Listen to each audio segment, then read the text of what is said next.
Hey friends!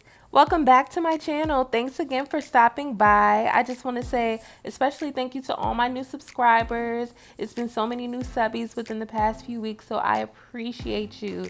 And thanks again for subscribing. We're going to get right into this video. Today we're doing starter locks on my sister-in-law, soon-to-be sister-in-law. She wanted to come in, tired of having to maintain her loose natural hair and finding things to do with it, protective styles, braids.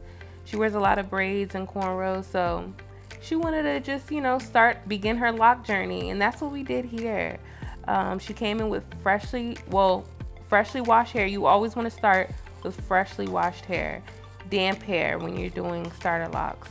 And then I just massaged in some of my organic Carib Roots oil with herbs, and I'm beginning to part her hair. I like to use this bright pink. You can't really tell because of the lighting, but bright pink comb. I found that tip out from a hair friend named Zay of Zadella Essentials. Go check him out on Instagram. He gave me that tip of when parting, it's always good to use like a bright colored comb so that you can see the hair as you're trying to make those crisp parts. But always use a rat tail comb when parting. That's what I like to use. And I'm using Icy Fantasia gel. And we're just going to begin with parting.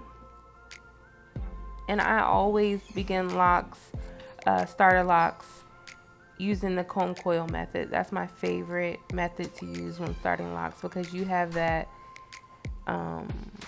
just neat look, and your locks, I feel like they grow more uniform when you use the comb coil method. That's just my personal preference.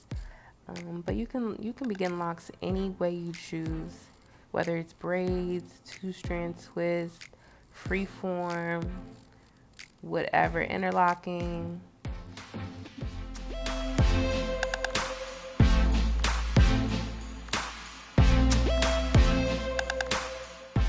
When it comes to parting, guys, I am a stickler. I am like a perfectionist when it comes to parting. I want those parts to be so straight. I will go over the same part like 5 times if I have to. But you know what? Parting is so important when it comes to starter locks, because that's the foundation of the lock.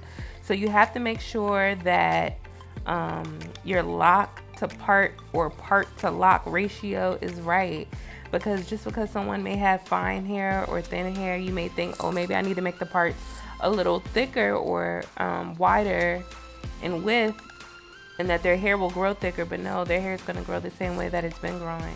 So it's all important, and it all comes into play when you're parting. So that part to lock ratio is very important, and it determines how your locks will turn out in the end.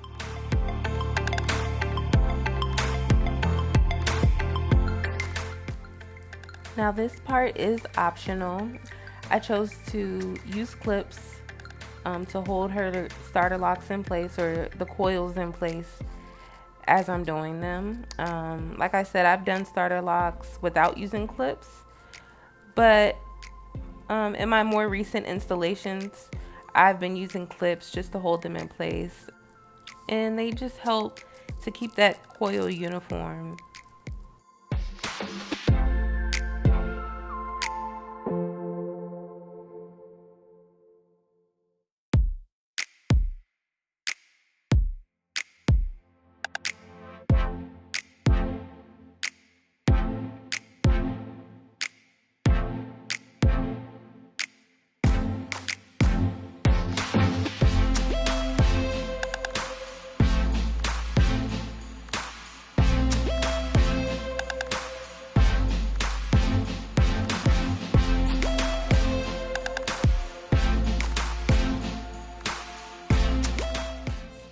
Here you can see me using a spray bottle. In my spray bottle, I just have some water, tea tree oil, and a little olive oil. That just helps to keep the hair moisturized as I'm trying to part it. just to work with it. You want your hair to be moisturized when installing starter locks. You're going to be using gel, you're going to be using comb. You don't want to rip the hair. Always want your hair to be moisturized. Another thing I want to say is that the main thing about parting is that you want your parts to be even in size, whether they're squares, whether they're triangles, whether they're diamonds. You can do any kind of parts you choose, but just make sure that they're even, because that'll determine the way your locks turn out. So you don't want some locks to be thinner than others, or have to end up combining some locks in the end. And then if you were going for that diamond part or triangle part, it'll kind of mess it up. So just keep that in mind too when you're making your parts.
Here we are, guys. We made it. We finished. About to put her up under the dryer. Her curls came out so coily, so cute, so curly. Now it's time to remove these clips.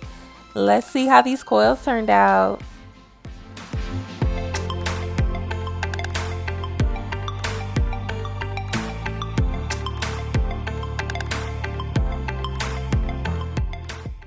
Now all I'm going to use is some organic coconut oil to rub into her locks, into her scalp.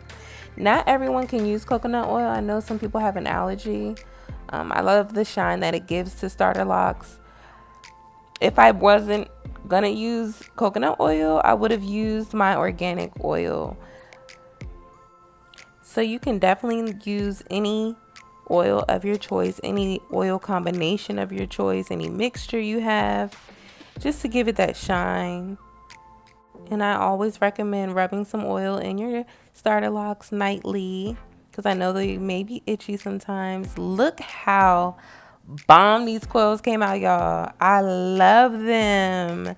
They came out so cute.